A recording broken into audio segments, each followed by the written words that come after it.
Coming up on show 482, I finally got him on the podcast. The man, the myth, the legend, from Fully Charged, it's Robert Llewelyn. Oh, I've been waiting a long time for this interview. Not that it's been booked in for a long time. I've just for ages been wanting to sit down for a little while and talk to the very reason this podcast exists. Well, good morning, good afternoon, or good evening, wherever you're listening around the world. Welcome to EV News Daily. My name is Martyn Lee. Here's your show for Saturday, 25th of May. It's a Saturday special where we sit down and I talk to Robert Llewelyn from the Fully Charged YouTube channel, and these days Fully Charged Live, which is back at Silverstone, 7th, 8th, 9th of June. If you want to go along, you can. Yes, get your tickets. Go to fullychargedshow.co.uk if you want to. I'll be there as well, so come and say hello. It'd be good to meet you, by the way.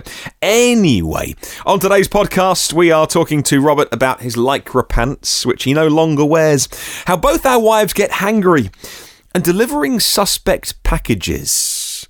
However, amongst all of that, we do manage to find some time to talk about electric cars and Fully Charged Live, and the history of the Fully Charged channel, where it's come from, where it's at the moment, where it's going as well, and lots more as well. It's a real pleasure to have Robert on the show.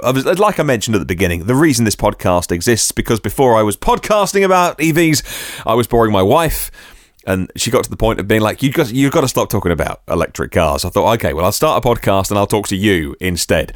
And so this is fun. But before then, I set up a Twitter account, which was called EV News Daily, and I just tweeted. When I saw news, I'd do a retweet, and that kind of did okay. But before that, it was just kind of me watching Robert's videos over the last few years. I'm sure like you as well. So maybe you've got some burning questions about Fully Charged show this year at Silverstone, 7th, 8th, 9th of June.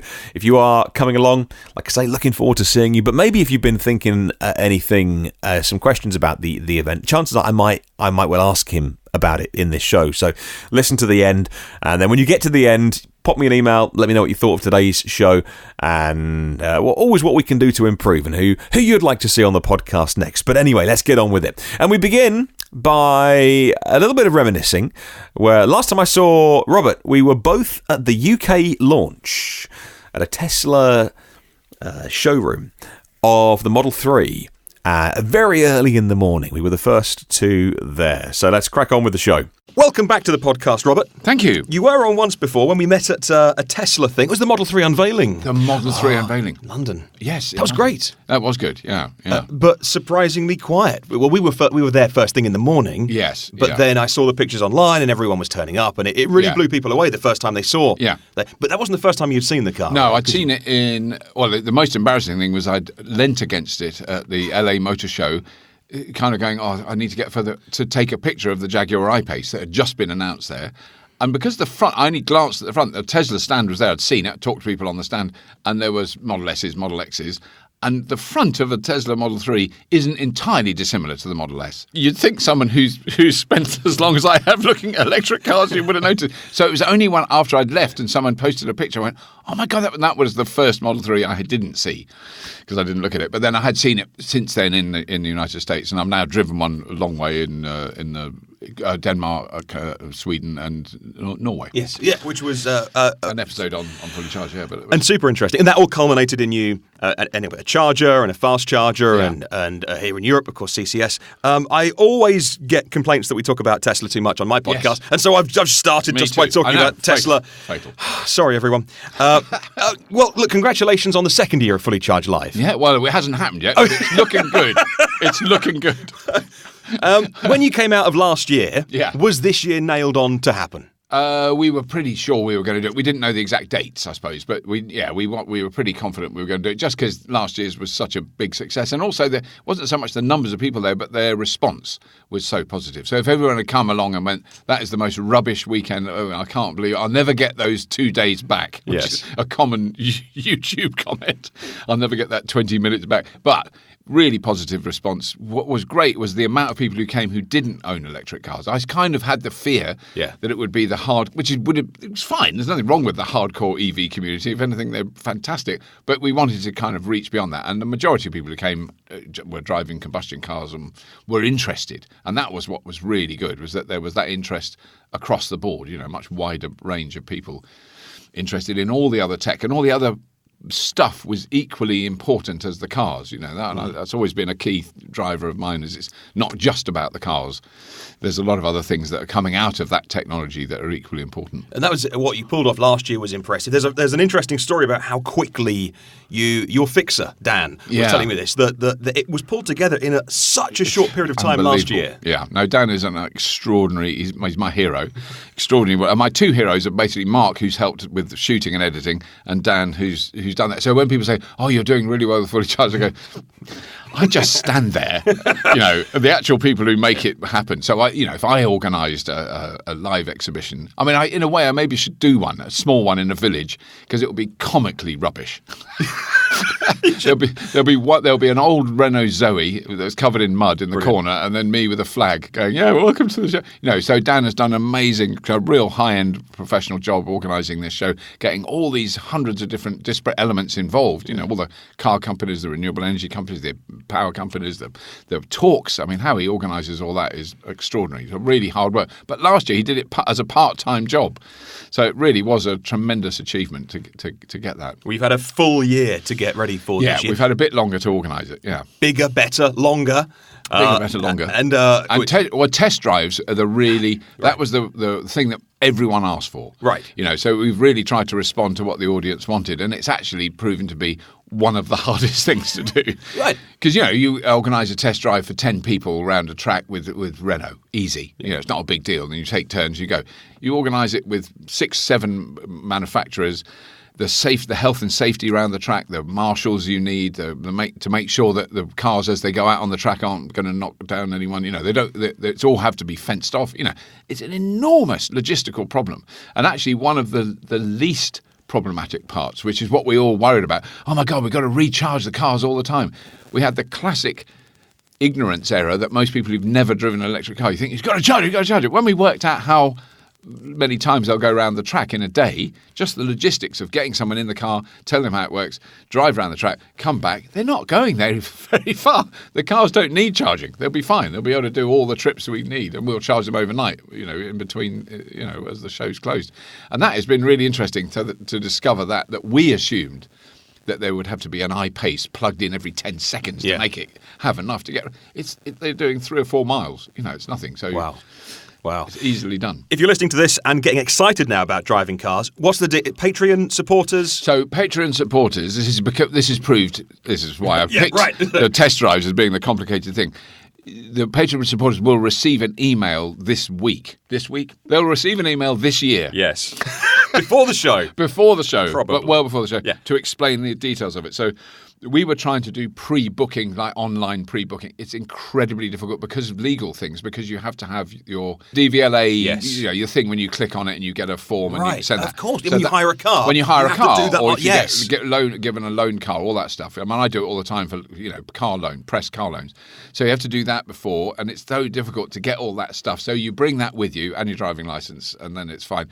But so Patreon supporters get first dibs, basically. Yeah. So the show will open earlier for Patreon supporters than it does for the general public. And it's not, it's some hundreds. I mean, it's amazing the Patreon support we've got, but it's a few hundred people that are coming each day who are Patreon supporters, as opposed to many, many thousands of the general public. So they will get first goes, and they can book, I want to drive this car at 3:00 and I'll drive that at 5 or whatever.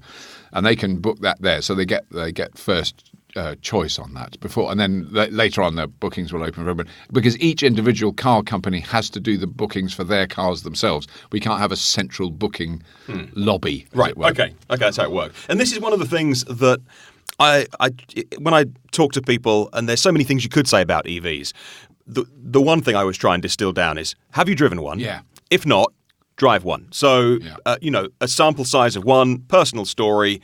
My dad drove one and then bought one. Wow. A lifelong diesel driver. Yeah.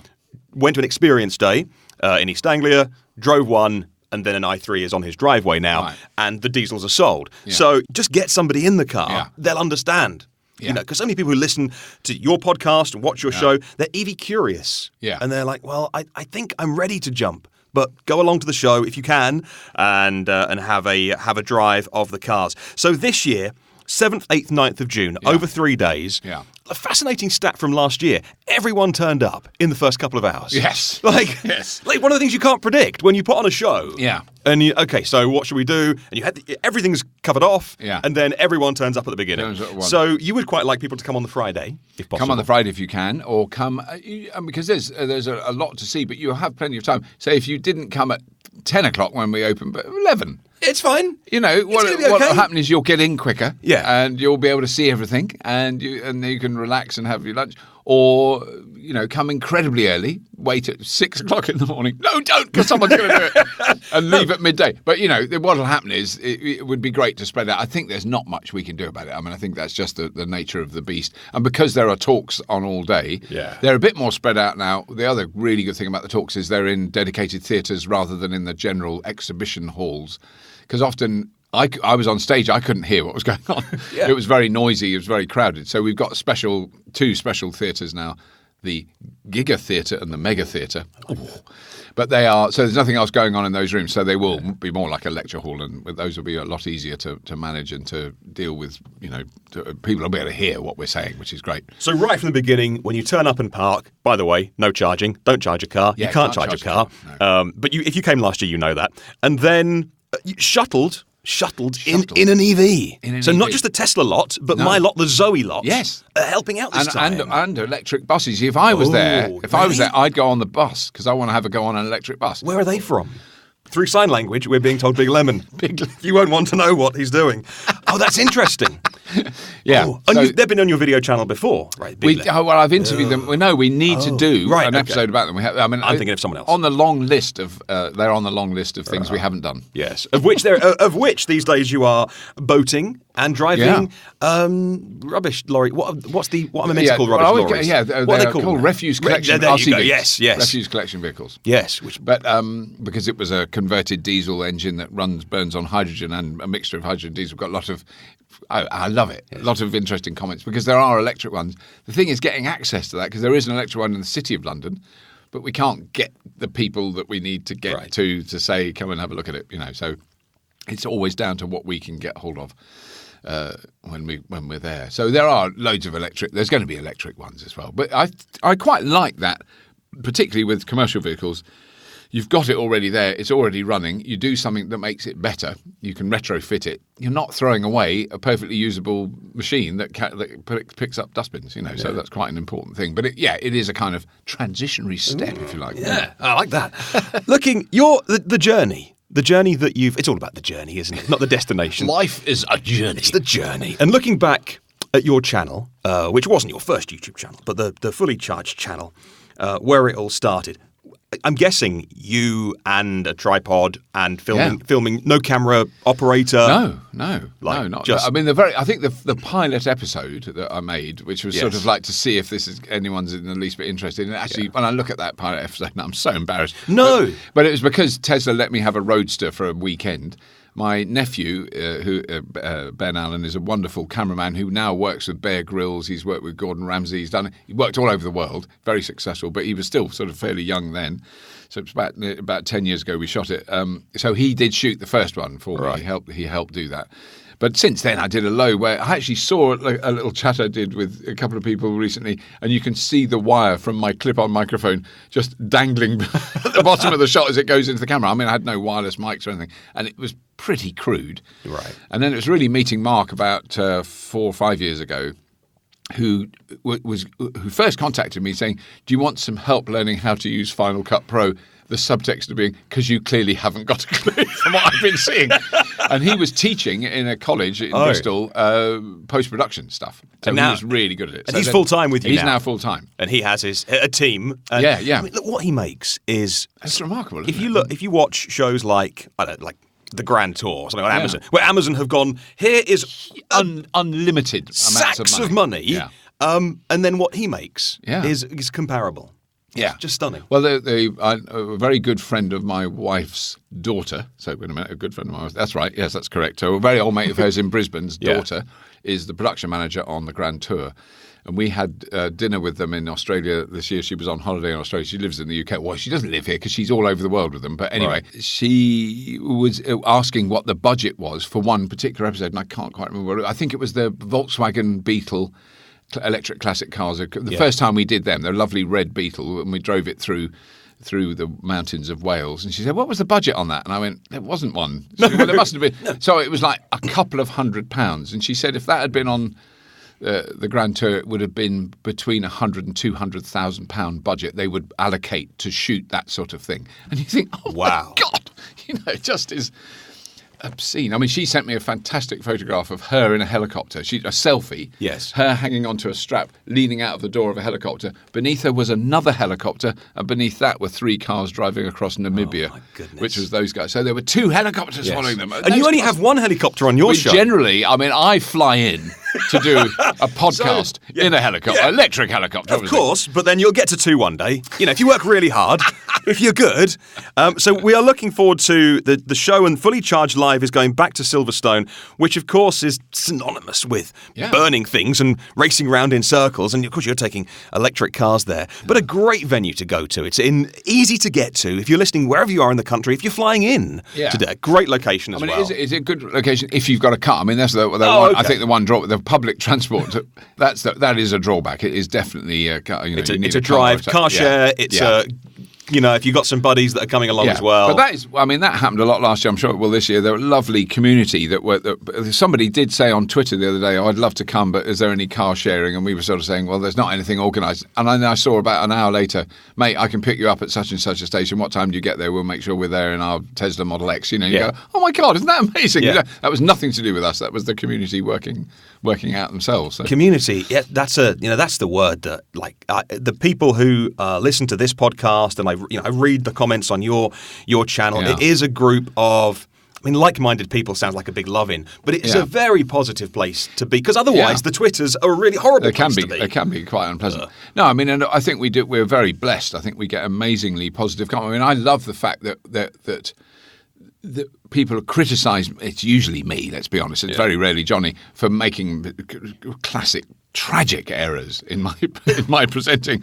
But what it's done with a kind of it's done supportively, and that's always a help. And that's why we did, the little song we do on the podcast, the apology song, Bobby made a boo boo, is done in the same spirit. That yes, I know I screwed up, but we'll get it right. We gradually get. I think I'm making less really crass errors per hour of broadcast material than I used to. I still get people saying, I think you meant kilowatts, not kilowatt hours. Oh, yeah. I probably did. I'm so sorry. I'm so sorry. Your the Fully Charged family has grown. First of all, we had Johnny joined you. Yeah. And now this year you have Maddie's joined you. Maddie Moat is doing stuff with us, and Helen Chesky as well. And Helen, who's last year at the show. And so, again, that kind of community, that family feel. These are like-minded people who believe in what you're doing. And really passionate about their... So, obviously, Helen being a physicist, the science aspect for her is the real key interest. And the science, and particularly science of batteries, the chemistry in batteries and the way they're made. And we want to do a lot more with her about that whole sort of beginning to, a cradle to grave. The cradle to grave process of the battery industry.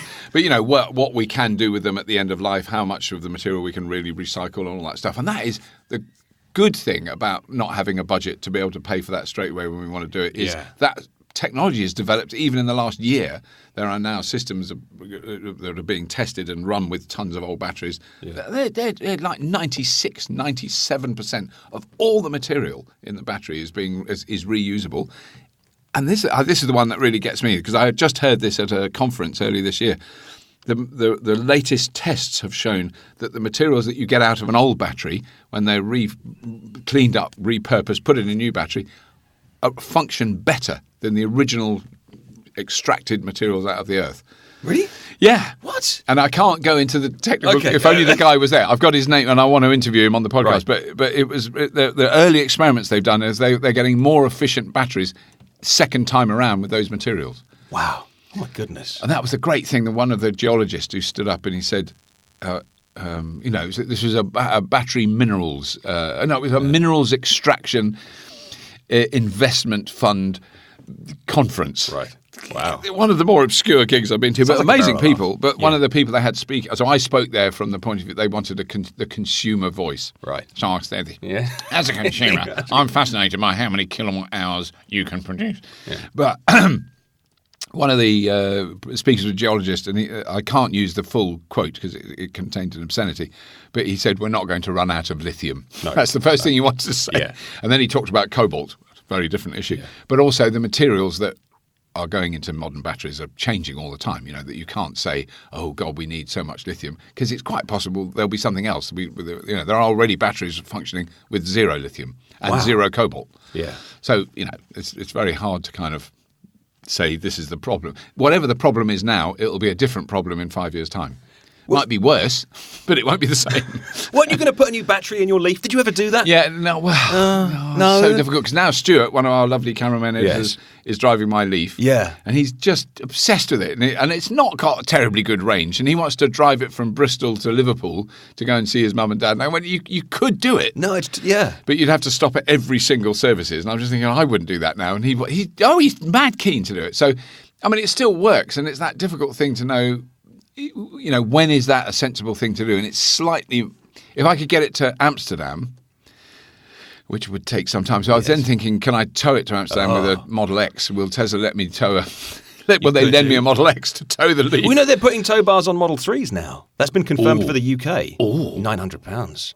You have to spec it when you order the car. Right. So you can't retrofit them. Right. But they've added it for Europe and UK, not US, as of recording this podcast. Wow. So you can tow with the Model 3. Maybe That's not a whole interesting. car, maybe. Anyway. Yeah, I wonder what the weight is. Anyway, so Annie in Amsterdam would literally rip the battery out, work out which of the cell packs is damaged, because obviously and it's my fault. Yeah. It's I know all what I your did. fault. It is all my fault. Everything is my fault.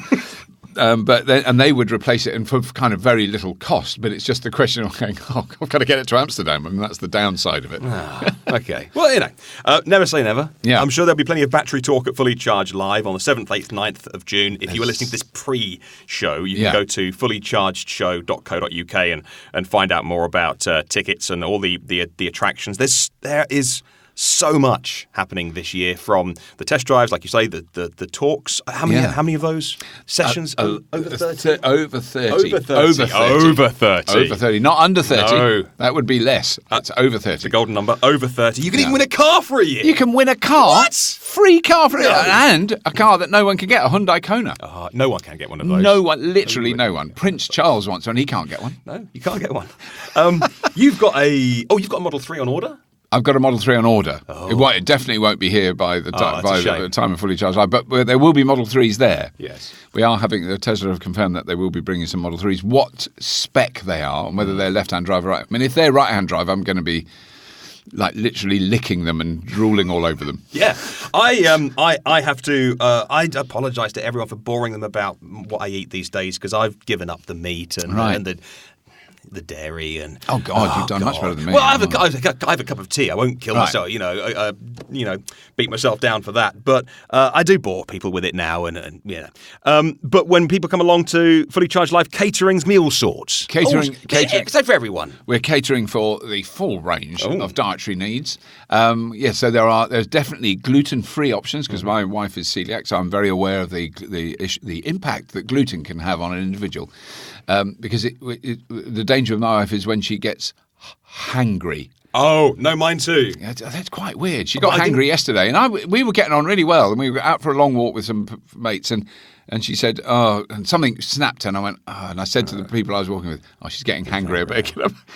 Yes. So no one needs to get hangry.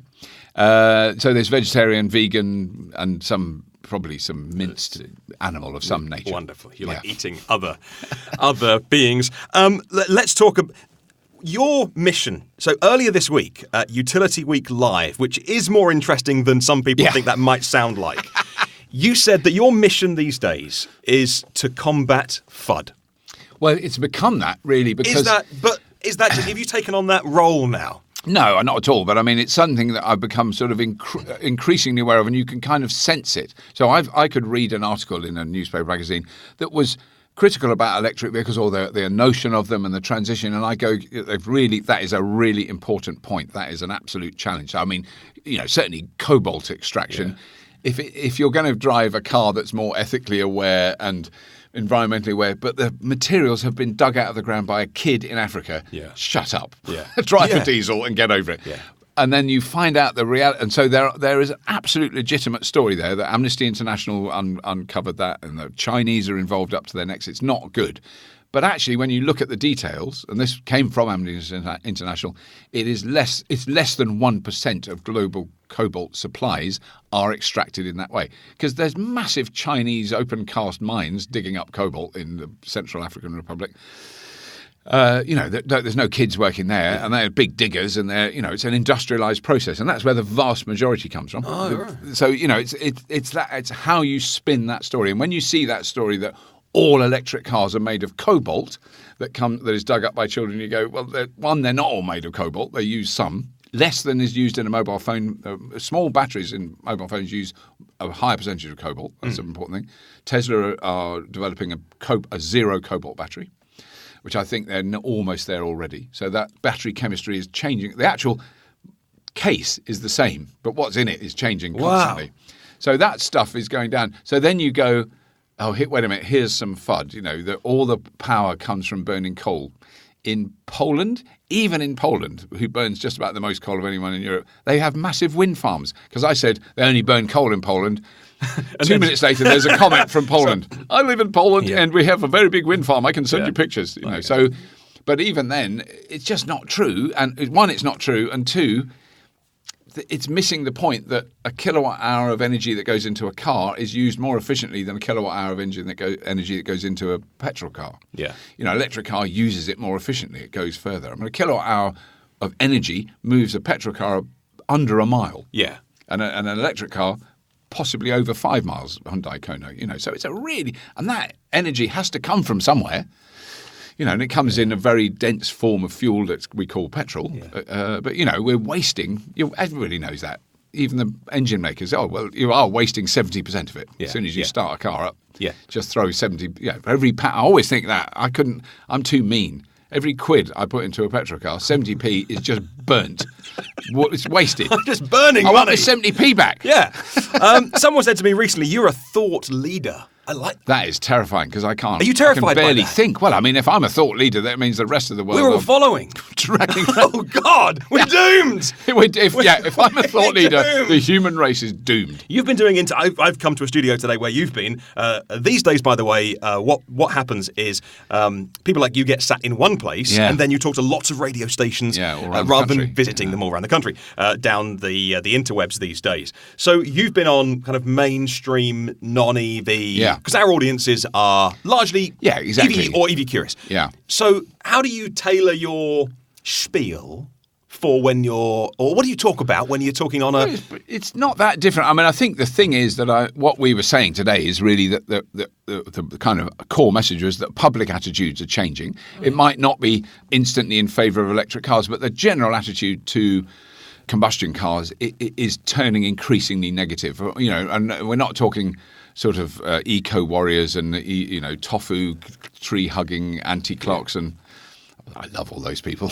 Yes, but it's not that. It's gone beyond that and going, oh God, this stuff. There's endless reports about how bad it is for kids in particular. It's very focused on children's health, and there's enough evidence now to say that if a kid's walking along a busy street in a city with hundreds of diesel vehicles, it's really, really not good for them. Well, babies babies whose lungs are developing, we choose to put them in a low pushchair exhaust level. Yeah, like what's the height of an exhaust? Oh, about 2 feet off the ground. Oh, great! Let's put babies there. I mean, it is frightening. I went to that was for another TV show. How do they do it? One of the topics. One of the short topics was air quality monitoring. Right. How do they do it? And that was we went to the air quality monitoring station on what I always call the Euston Road, but I think it's near Madame Tussauds. That road, whatever it is. They have a porta cabin thing with loads of it's still there, loads of little sensors on the roof. And one postgraduate student once climbed up on a ladder, took one off the roof, and put it down at sort of knee height just to see. And what they discovered there was they already knew that road was filthy, disgusting. On a bad day, still air, tons of diesel traffic, horrific levels of pollution in that area, really bad for human beings. But when he put it down low, he said the only way that all the scientists he showed that data to described that as a toxic carcinogenic soup. Oh, and that is what kids. And I used to walk my kids along there when they were toddlers and little kids, or in a pushchair, thinking this is a busy, noisy city, but that's the way life is, not realising what those poor kids were breathing in. And that, you just think that is the same as walking into a pub in 1975, which I used to do, and going, not being able to get through the door because the wall of smoke smacked you in the face. But I smoked, and I went, oh, brilliant, everyone's having a smoke. But, that was, if you think of that now, you imagine someone going into a pub bar where 60 people are chaining it on Capstan full strength. Which is, so I think those public attitudes are really changing radically, and people are going, we've got to do something else. Yeah. So I'm always arguing really strongly in favour of public transport, cycling, safe cycling lanes is just... when I've cycled through London now along the embankment, it's a totally different experience. I used to be a cyclist courier in London, risked my life every day delivering some padded envelope substances to advertising agencies in Soho. I don't know what was in them. No, something. Yeah. But they were always taken and very discreetly removed from me, and I had to sign the thing and then go. I'm not sure what it was. But, when I was doing that, the traffic was lethally dangerous. And then I suddenly cycled right from one side of London to the other on a dedicated bike lane with curbs so cars couldn't get in there. And I wasn't worried that any second a truck was going to crush me from behind. And that made cycling, even though it's still in London with the heavy traffic, an absolute delight. And that's, we need, and you see that in European cities. You go, why are we doing it more? Yeah, the cycle superhighway's fantastic. I've only been I'd taken off my bike once when we lived in London. Yeah. And that was just for a cab driver who just, I think I'll turn left now. Yeah. And I just happened to be in his way. Yeah. And there was no getting out of that. That was ouch. But I've cycled in Manhattan, believe me, it's more frightening, with a cyclist courier that I'd met in London. Wow. That was sheer. And I was at the peak of my super hardcore urban cycling skills. Right. And I was absolutely terrified. That was with the full lycra gear on. Right? I had the most obscene lycra trousers. Yeah, I should. Brilliant. I mean, and I was late 20s, so you can sort of get away with it now. If I put those on now, I think I should be arrested. Still got a man my age should not wear something. We should probably change the subject. Your buddy Craig Charles is playing live. He is. I can't believe it. It's so good. Yeah. Finally, with live music at Fully Charged Live. Stick around into the evening because it's going to be on the Saturday evening. I mean, I don't think it's not going to go on until the hours that Craig normally. For him, it's an early night. Well, of course, early doors, Bobby. I'm there before midnight. Yeah. So, no, and he is. I've seen him doing his spinning his platters of golden funk in Sydney in Australia, and he's brilliant. He really knows his stuff, so he's really very entertaining when he does it. I can't imagine he's going to say the cruelest, most bitter things about me that will be really crushing, but I'm quite used to it. Oh, well, I'll be far more complimentary when I thank you for coming on. Thank you. The podcast, I believe you've enjoyed listening to actor, writer, Fully Charged host, thought leader and unconfirmed drug runner, Robert Llewelyn. Thank you. Thank you very much for having me. Well, thank you once again to Robert Llewelyn, the Fully Charged team as well, for finding time in what must be an incredibly busy diary a couple of weeks to go into the massive show, which is Fully Charged Live this year. Like I say, if you still want to come along, you hadn't made your mind up and you've been umming and ahhing or waiting to see what your plans are, a couple of weeks away now, so I'm guessing you might be thinking, you know what, I'm going to go along. You can go along for a day, just one, a Friday or a Saturday or a Sunday or 2 days. Pick your combination, or even all 3-day ticket as well. And I think for 3 days, it's a flipping bargain. And that's even if you're not a Patreon supporter. If you do support the gang on their Patreon page, make sure you get your discount. And I'm looking forward to seeing you there as well. It's going to be a really special event full of positivity and EV chat and all sorts of things that the Fully Charged channel is evolved into these days. I'm really looking forward to it. Right, if you want to email me any thoughts, you can anytime. My personal email is hello@evnewsdaily.com. Leave a comment on the YouTube or Facebook comment sections. I read all of them. I get back to as many as I can as well, by the way. There are 481 previous shows online. Most of them are news every single day, but a few interviews in there as well of the real kind of thought leaders, we use that phrase, but the real top people in the EV community. So you can find those all on the blog at evnewsdaily.com. In the meantime, come and say hi on the socials by searching EV News Daily. Have a wonderful rest of the day. I'll catch you tomorrow, and remember, there's no such thing as a self-charging hybrid.